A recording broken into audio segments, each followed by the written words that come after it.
Hey, what's up everybody? It is Cardtrix here, and welcome back to the channel. Welcome back everybody. Hopefully you guys all missed me as much as I missed you. It's been a while. It has been a while, and I know that. You guys know how I roll here on Cardtrix. I try to put out at least one video per week for you guys. That is my goal per week, and I'm usually very consistent with that upload schedule. But I haven't uploaded a video in pretty much a month now, which is definitely a long time for my standards at least. And I really do apologize for the lack of uploads lately. I've had a lot of personal things going on in life, and my tripod actually broke. Yeah, so that hasn't exactly worked out in my favor when trying to get proper camera angles for shooting tutorials, and you guys know what I'm talking about. So yeah, but regardless, because of what's been going on in life, I had to kind of just take a mental break from YouTube for a while. And of course, I had to wait till my tripod was fixed. But all of that's passed over now. The tripod's fixed. I'm feeling better. So we're back better than ever. And I'm ready to deliver to you guys the weekly content that you all deserve. So anyways, now that we're back, what do I have in store for you in today's video? Well, in today's video, I'm going to be teaching you a really cool mentalism effect that is going to allow you to not only mentally guess your spectator's chosen card, but to also mentally guess their name without even knowing it. That's right. You can walk up to a complete stranger, perform this trick, and mentally guess their name without them even telling you. Really amazing effect. It's really not even that hard to do. You guys are really going to love it. So let's not waste any more time. Let's learn how to do this amazing effect. Alright guys, hopefully you stuck around to learn this amazing card trick. Now I'm not going to be performing it, I'm just going to be teaching it to you right here, right now, because it really wouldn't make a lot of sense if I performed this without a real spectator in front of me. But anyways, here's what you're going to need to perform the effect. All you're going to need is a standard pack of 52 playing cards, and you are also going to need a Sharpie marker. Once you have these two things, you are ready to go. So to start this off, you don't need to worry about your Sharpie marker. Just set that off to the side for now. You won't be needing it just yet. You're going to be working with the deck.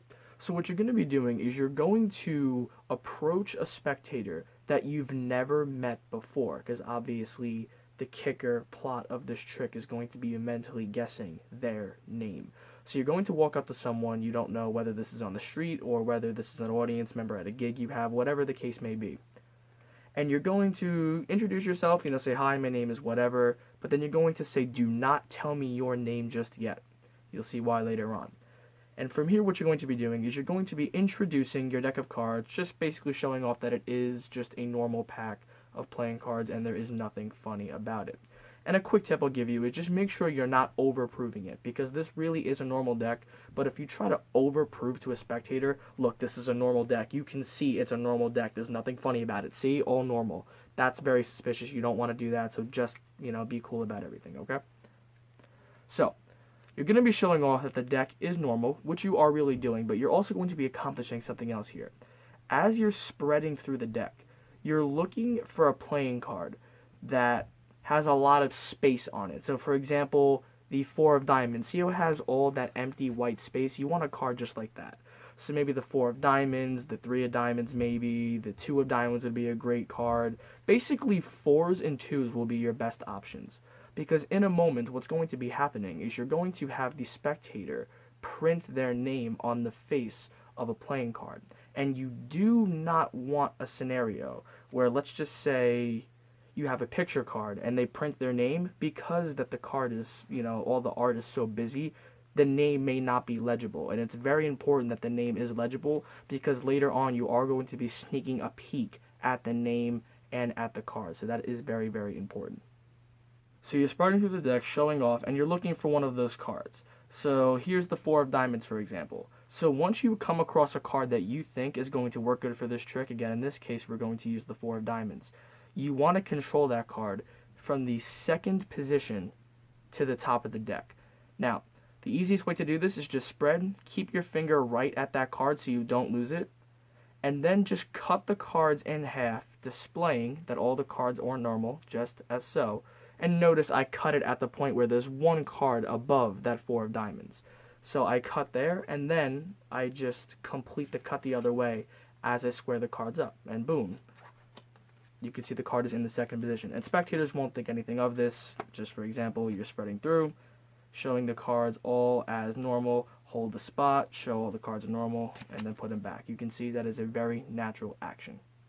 Another option you have is as you're spreading through and you locate a card you want to use for the trick, again in this case the 4 of diamonds, you can pause and talk and simply just cull the card out and into the second position of the deck as so. Either way works. I personally like to just cut the cards, but if you want to cull the card, you can do that as well. Okay, so once you've controlled the card into the second position, you are now going to force it upon your spectator via the riffle force. So, all you need to do is just swing cut over about half the pack, hold a pinky break at this spot, and then you can continue cutting the cards as many times as you wish. But now you are holding a pinky break right above the random card and their selection. So you're going to force it again using the riffle force, so just riffle down the corner of the pack and have the spectator call out stop wherever they want. Wherever they call out stop, you're not actually going to lift up at this gap. You're going to close that gap and lift up at your pinky break and just cut the cards at that point, effectively bringing the second card back into position. So all in all, it looks like this. Go ahead and tell me where to stop. Stop right there, okay? And boom, now the card is exactly back where you want it. So it looks like, to the spectator's point of view, that they really had a free choice, but obviously you forced this position. So once you've done your riffle force and you've cut the cards back into position, you're just going to show them what card they freely picked by doing a double lift. But obviously this is a mentalism effect and you want to act like you don't know what the card is. So you're going to do a double lift, but you're going to turn your head away. Or you could actually put the cards behind your back and do a double lift, whatever you want to do. I just like to turn my head away. But basically from here, just go ahead and do a double lift as follows, okay? And then you're going to have the spectator actually print their name on the face of the card. And I should mention you are continuing to hold this pinky break right away, just so you don't have to go ahead and get set for your double lift again. You can just get right back into it once they're finished printing their name, okay? So the spectator is going to take the Sharpie and they're just going to sign their name, print their name on the face of the card. It is actually very, very important that you say print your name. You don't want to say sign your name, because some people's signatures are all wacky and crazy and it could be almost impossible to read what their name actually is. So that's why it's very important you just say print your name on the face of the card. So keep in mind, you're still holding the deck the entire time with the pinky break on those top 2 cards, okay? But I'm a righty, so for this example, I just have to put the deck down. Let's just say for this example, I'm doing it to a girl and her name is, I don't know. Let's go with Mia. We'll go with Mia. We'll just say Mia. So Mia, just like that. Okay, perfect. Again, at this point, your head is still turned and you're still holding the deck with the break on these 2 cards, okay? So they sign their name. Once they're done, they'll give you the okay. Again, your head is still turned at this point. All you're going to do is just take the 2 cards, do another double lift, push off the top card, which appears to be their card, and then just turn your head back around. So they think this is their card, but in reality, this is actually a completely random card, and their card that they just printed their name on is right here on top of the deck, okay? So you're going to take this and just set this down on the table or wherever. I'll just set it right here on my leg for now. So this is where the mentalism comes in. You are now going to mentally predict the card that they picked, and then the kicker, their first name, even though they never told you from the beginning. Now keep in mind, you already know what their card is because you forced it on them. But up to this point, you do not know what their name actually is. So this is where the peek is going to come in. Their card's on top, but they think it's right here. So what you're going to do is you're going to flip over the deck face up, and you're just going to catch a break on this card, and it doesn't matter how you do it. You can use a pinky pull down or buckle the bottom card, which is my favorite method, but you can go ahead and proceed to get your break any way you wish. But you're going to get your break, and then you're just going to spread through the deck and just reassure the spectator that they really could have picked any card in the entire deck, okay? And just use some kind of misdirection, because what you're about to do is you are about to go ahead and perform a gambler's cop on that bottom card, which looks a little something like this. And all I've done is just palmed out that bottom card as so. But unlike most tricks where I would now somehow secretly steal this card away, flesh. But regardless, most times you would steal the card away, but you actually don't need to steal it. All you need to do is hold the card at a gambler's cop and keep it there, okay? So you secretly have the card into a gambler's cop. If you actually don't know how to do a gambler's cop, I will leave a link right up here or right up here wherever it is on the screen to where you can learn it, okay? Because what this is going to be doing is you're going to be over here just hovering over the card, doing some kind of whatever you want to do, and just act like you're trying to guess what their card is. When in reality, what you're doing over here is you're just looking at the card you copped out, and you're literally just peeking. Well, I shouldn't even say peeking. You are staring right at the card and the name that they wrote right onto the card. Again, obviously you know what the card is already, but now you are getting that information that you needed, their first name, okay? So once again, get your break as so. Once you have your break, spread through the cards, reassuring they could have picked any card. And then go ahead and perform a gambler's cop. So now the card is in a cop position. So you're going to be hovering your hand over the card just as so, acting like you're trying to figure out what their card is and what their name is. And again, what you're doing right now is you are now taking this opportunity to glance right here at the card in the copped position, because you can now see their full name. So you're here, you're trying to guess and just say, okay, I'm getting a sense. And again, you already know what the card is, so just play this up any way you want. Say, okay, I think it's a red card, it's a diamond, it's the 4 of diamonds. You can reveal the card in any fashion that you want. Now, they're going to react, because they're going to be shocked that you got their card. You can now use this opportunity to go ahead and simply just close it up as so. Just close up the cards as so, okay?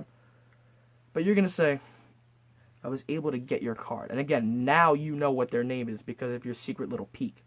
So now you can reveal their name in any fashion you want. You can just say, okay, ooh, okay, this is tough. Let's see.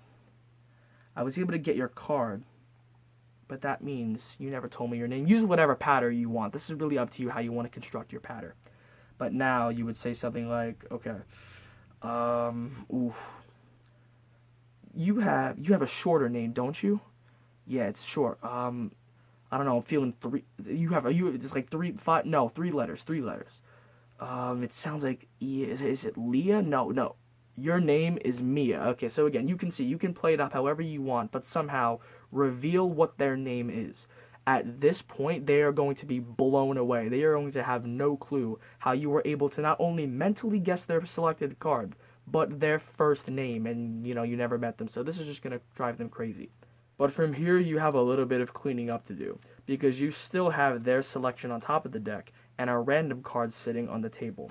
Do not worry, this is very easy to accomplish. You just predicted their name, they're freaking out, so while they're busy reacting, it's as simple as just picking up the cards, doing a quick little top change, and just being done with everything. And then just leaving everything there, and you are now left completely clean. But yeah, that is the trick. I really hope you guys enjoyed it. Please let me know what you guys think about it in the comment section below. And one thing I will leave you with here is you don't necessarily need to do this trick to predict someone's name, although I do think that is a really amazing card trick on its own. You can use this to predict anything you want. So if you don't want to do this to a stranger and you want to do this to someone you know, it doesn't need to be their first name. It can be their favorite food you have them write in the card. It could be a favorite celebrity. It could be a favorite TV show. It could be their first kiss. It could be the person they liked back in 2nd grade. I don't freaking know. It can literally be anything. So the only limits to this trick are your imagination. So, be cool, have fun with this. I think you guys are going to enjoy performing this one for your friends, family, and strangers alike.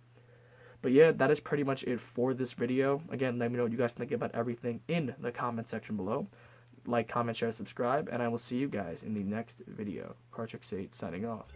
Peace out.